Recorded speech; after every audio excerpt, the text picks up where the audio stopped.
Você já se sentiu tão pequeno, diante de um problema que parecia ter 3 metros de altura? Não é exagero. Às vezes, um diagnóstico, uma dívida, um vício, um silêncio no casamento, cresce na sua mente, até ocupar todo o horizonte. E aí, você faz como Israel, para de avançar. Fica 40 dias parado, murmurando, esperando que alguém resolva. Mas e se eu te contar que o maior guerreiro da Bíblia nunca usou espada naquela batalha? Que ele não era soldado, não tinha treino, e mesmo assim, abateu o gigante com uma só pedra? Fique até o final, porque essa não é só a história de Davi. É o manual de como sua fé pode virar sua arma mais letal. Israel não estava perdendo a guerra, estava preso nela. 40 dias, 40 madrugadas, com o mesmo pesadelo. Golias descendo do acampamento filisteu, escudo na mão, voz como trovão, zombando do Deus vivo. E o pior, ninguém ousava responder. Nem Saul, o rei de 1,90 m, escolhido pela aparência. É aqui que a gente vê. O gigante não estava só do outro lado do vale. Ele já tinha invadido os pensamentos deles. Você já reparou como o medo se disfarça de prudência? É melhor esperar. Não é hora certa. Vamos planejar mais. Soa sábio, mas muitas vezes é só fé disfarçada de cautela.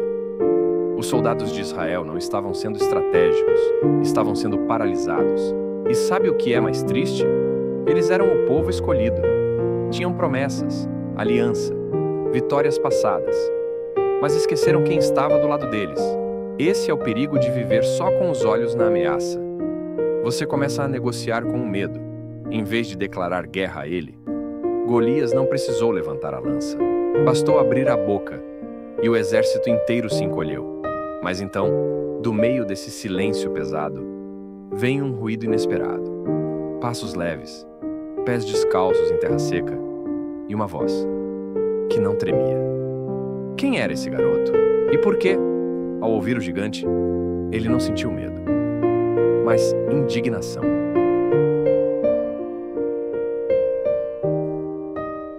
Davi não chegou ao acampamento com armadura, nem com espada. Chegou com pão, queijo e uma pergunta: o que vai acontecer com quem matar esse filisteu? Enquanto os soldados resmungavam sobre o tamanho do gigante, ele se perguntava sobre o tamanho do Deus de Israel. E quando ouviu Golias blasfemar, não recuou. Seu sangue ferveu. Porque fé verdadeira não é só calma. É fogo santo contra a afronta ao nome de Deus. Aqui está a diferença. Os outros viam um homem de 3 metros. Davi via um blasfemo, desafiando o Deus que o livrara do leão e do urso. Eles calculavam forças. Ele lembrava vitórias. Não era arrogância, era memória. Ele sabia. Quem cuidou dele no deserto, cuidaria dele no vale. E olha no detalhe que quase ninguém nota. Davi era o último dos 8 irmãos. O mais novo, o invisível da família. Enquanto os 7 mais velhos estavam na linha de frente, ele cuidava das ovelhas. Mas foi justamente lá, no deserto, que Deus treinou seu braço, seu coração e sua ousadia. Isso nos leva à pergunta mais provocadora de todas. Por quê? Quando Saul ofereceu sua armadura a Davi, ele disse não.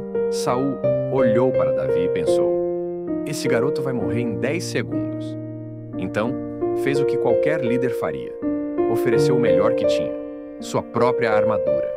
Espada afiada, couraça pesada, capacete reluzente, tudo do tamanho de um rei. Só que, quando Davi tentou andar, cambaleou, quase caiu, e disse uma frase que parece simples, mas é uma declaração teológica. Não posso andar com isto, nunca experimentei. Essa é uma das frases mais libertadoras da Bíblia. Quantas vezes a gente tenta vestir soluções que não combinam com quem somos? Autoajuda genérica, estratégias copiadas, padrões alheios. São bonitos, mas não experimentamos nelas a fidelidade de Deus. Davi não recusou a armadura por orgulho. Recusou porque sabia: o que funcionou com Deus antes funcionaria por Deus de novo. Foi aí que ele fez algo que parece ingênuo, mas é puro gênio espiritual. Abaixou-se, tocou a água do riacho e escolheu 5 pedras lisas. Não uma, 5. Talvez pensando nos deuses filisteus. Talvez só por sabedoria. Mas o mais importante, cada pedra era um lembrete. Deus transforma o comum em arma, quando há coragem e confiança. E então, ele caminhou sozinho pelo vale. Enquanto o mundo esperava uma batalha de força, Deus estava preparando um testemunho de fé. Todo mundo lembra da pedra, mas quase ninguém presta atenção no que Davi gritou antes de girar a funda. Ali, naqueles segundos, rolou com uma batalha maior que a física, uma guerra de narrativas. Golias disse: "Eu vou rasgar sua carne." Davi respondeu: "Hoje, o Senhor te entregará nas minhas mãos."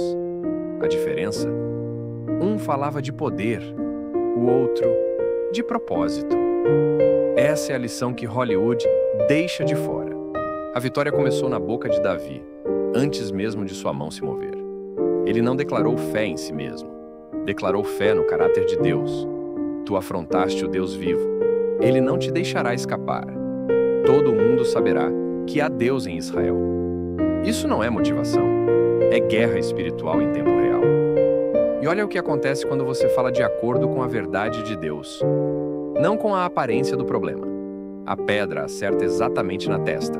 O símbolo da soberba, do orgulho que se levanta contra o Altíssimo. Golias cai.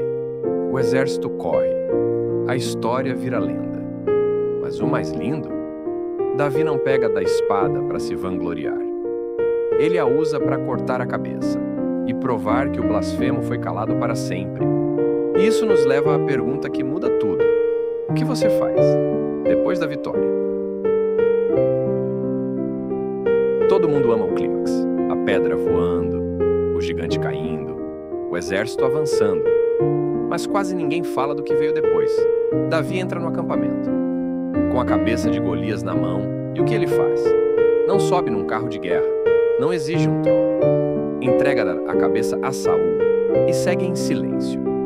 A Bíblia diz que o povo o amava cada vez mais. Mas Davi não se deixou seduzir pela fama. Aqui está o perigo real. Você vence a depressão e vira escravo da produtividade, paga as dívidas e vira ídolo do sucesso, restaura o casamento e passa a controlar tudo. A vitória, sem humildade, vira armadilha. Golias morto não é o fim da história. É só o começo da luta contra o novo gigante, o orgulho. Mas Davi, ele sabia de onde vinha a vitória. Quando as mulheres cantavam: Saul matou milhares, Davi, dezenas de milhares. Saul ficou ciumento. Davi ficou preocupado, porque homem de fé verdadeira não mede seu valor pela comparação, mede pela proximidade com Deus. E anos depois, quando ele falha, e falha feio, não se esconde em desculpas. Rasga o coração e clama: cria em mim, ó Deus, um coração puro. O que isso revela? Deus valoriza mais sua volta do que sua vitória.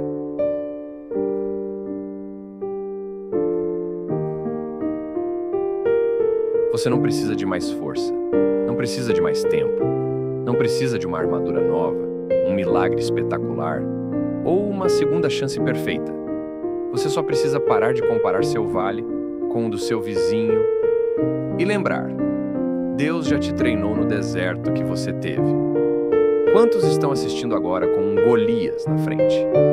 Um diagnóstico que não melhora, um filho que se afastou, um sonho enterrado há anos, um vício que volta toda semana. E a voz sussurra: você já tentou tudo, não adianta. Mentira. A mesma voz que disse a Davi: tu és meu filho amado, diz isso para você. Mesmo agora, mesmo aqui, mesmo com as mãos trêmulas. Quer transformar essa mensagem em um devocional de 10 minutos? Baixe o PDF Minha Pedra Lisa. Link na descrição. Ative o sininho, comente. Minha pedra é... Ou simplesmente, hoje eu decido. Meu gigante vai cair. Deus não te chamou para viver na sombra do medo. Ele te chamou para ser o próximo testemunho. E a história ainda não acabou.